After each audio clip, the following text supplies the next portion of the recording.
Hello students, स्वागत है आपका be learning tutorial YouTube channel में। आज के इस वीडियो में हम गणित कक्षा 10 अध्याय 12 प्रश्नावली 12B से प्रश्न 18वें को हल करने वाले हैं। ये जो किताब है डॉक्टर मनोहरे की है और अगर आप इस किताब के सभी क्वेश्चन हल कर लेते हैं तो आप एनसीईआरटी के भी क्वेश्चन हल कर पाएंगे, क्योंकि इस किताब में एनसीईआरटी के भी क्वेश्चन इंक्लूडेड हैं। और यह जो क्वेश्चन मैं आज के इस वीडियो में बताने वाला हूँ ये क्वेश्चन आपकी एनसीईआरटी की किताब एक्सरसाइज 12.2 का क्वेश्चन नंबर 11 है। तो अगर आपके पास एनसीईआरटी की किताब है कक्षा 10 की तो आप एक्सरसाइज 12.2 का क्वेश्चन नंबर 11वां देख सकते हैं, चाहे आप सीबीएसई बोर्ड से हो चाहे आप यूपी बोर्ड से हो। ये दोनों किताबों में इंक्लूडेड है, ये दोनों किताबों में इंक्लूडेड है। आइए देखते हैं कि प्रश्न 18वां है क्या और कैसे हम लोग इसे सॉल्व कर सकते हैं। देख सकते हैं यह है प्रश्नावली 12B का प्रश्न 18वां और एनसीईआरटी की एक्सरसाइज 12.2 का क्वेश्चन नंबर 11। देखिए इसमें कहा क्या गया है, किसी कार के दो वाइपर है, परस्पर कभी आच्छादित नहीं होते हैं। प्रत्येक वाइपर की पत्ती की लंबाई 25 सेमी है और 115 अंश के कोण तक घूम कर सफाई कर सकते हैं। प्रत्येक पत्तियों की प्रत्येक बुहार के साथ जितना क्षेत्रफल साफ हो जाता है वह क्षेत्रफल ज्ञात कीजिए। मान लीजिए इस आकृति में आप कंसीडर करेंगे कि इस पे इस तरह से कुछ कार के वाइपर लगे हुए हैं, ठीक है, जो इस कार की सफाई कर रहे हैं। ठीक है, इस पे इस तरीके से दो वाइपर लगे हैं जो कार के शीशे की सफाई कर रहे हैं।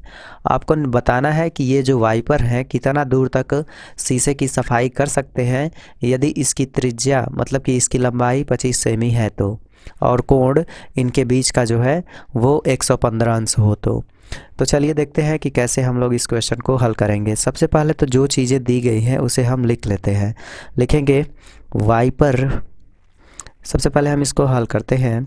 एक चीज़ आप इस पर नोटिस कीजिए कि जो वाइपर की लंबाई होगी वो पत्ती की लंबाई होगी और पत्ती की लंबाई जो होगी वो इस वृत्त की त्रिज्या होगी। और वृत्त कैसे बन रहा है, जैसे कि मान लीजिए कि कोई इस तरीके से एक वाइपर की पत्ती है कार पे, जैसे यहीं पे आप नोटिस करें ये वाली जो पत्ती है ये इस तरीके से घूम करके सफाई करेगी। ठीक है, तो ये एक तरीके से वृत्त की त्रिज्या हो जाएगी यहाँ से यहाँ तक का। ठीक है, तो जैसे ही ये वृत्त की त्रिज्या होगी तो और जो चीज़ें हमें निकालनी है उन्हें हम आसानी से निकाल सकते हैं।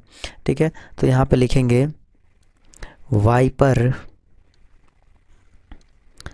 के पत्ती की लंबाई, वाइपर के पत्ती की लंबाई बराबर वृत्त की त्रिज्या, वृत्त की त्रिज्या। ठीक, बराबर स्मॉल आर बराबर 25 सेंटीमीटर। ठीक है, ये पहली कंडीशन हो गई। अब थीटा की वैल्यू दे रखी है 115 अंश, तो यहाँ पे लिखेंगे वाइपर की पत्तियों द्वारा बना कोण, वाइपर की पत्तियों द्वारा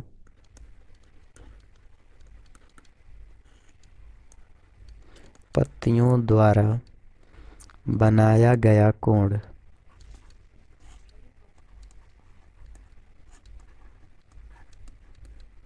इसको हम लोग थीटा मानेंगे 115 अंश। ठीक, हमें निकालना क्या है, वाइपर, दोनों वाइपर की पत्तियों का क्षेत्रफल निकालना है। तो लिखेंगे जो दोनों वाइपर की पत्तियों द्वारा साफ किया गया क्षेत्रफल होगा वो होगा, ओके, तो जब हम लोग दो वाइपर की पत्तियों द्वारा साफ किए गए क्षेत्र का क्षेत्रफल निकालेंगे तो वो होगा थीटा अपन 180 इंटू पाई आर स्क्वायर। और क्यों ये 180 लिखा गया है, क्योंकि यह जो साफ़ करेगा क्षेत्रफल वो केवल आधा ही साफ़ करेगा, इसलिए हम लोगों ने आधा ही लिया है। मतलब आधा में 180 तो आधा में 180, टोटल 360, तो आधा ही सफाई करेगा, इसलिए 180 यहाँ पे लिया गया है।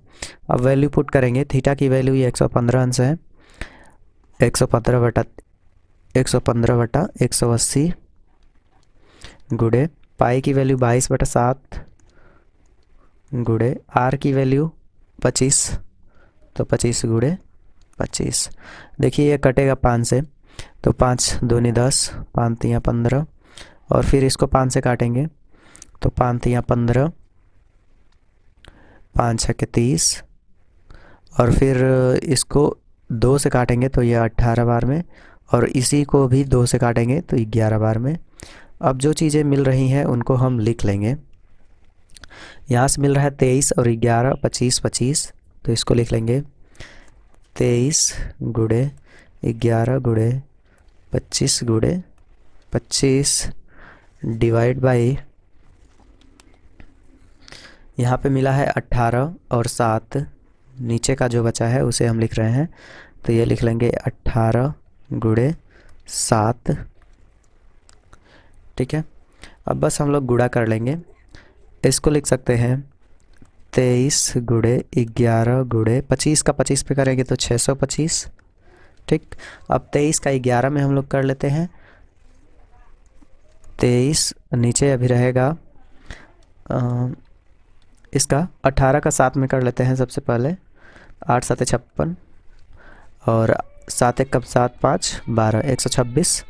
अब 23 में 11 का कर लेंगे तो 23 1 कम 23, फिर 23 1 कम 23, और ये 3 3 2 5 और 2 253 आ गया। अब इसमें हमें करना है 625 का।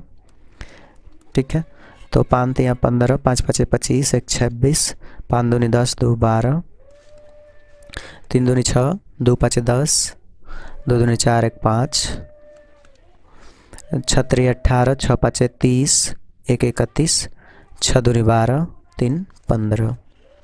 जोड़ेंगे तो 5 6 6 12 को 2 8 2 10 1 11 5 2 7 1 8 और ये 5 1।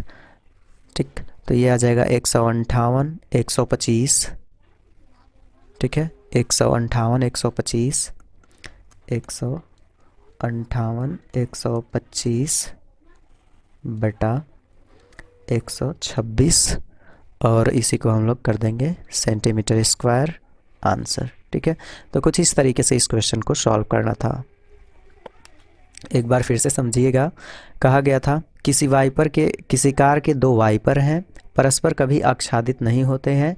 प्रत्येक वाइपर की पत्ती की लंबाई 25 सेमी है और 115 अंश के कोण तक घूमकर सफाई कर सकते हैं।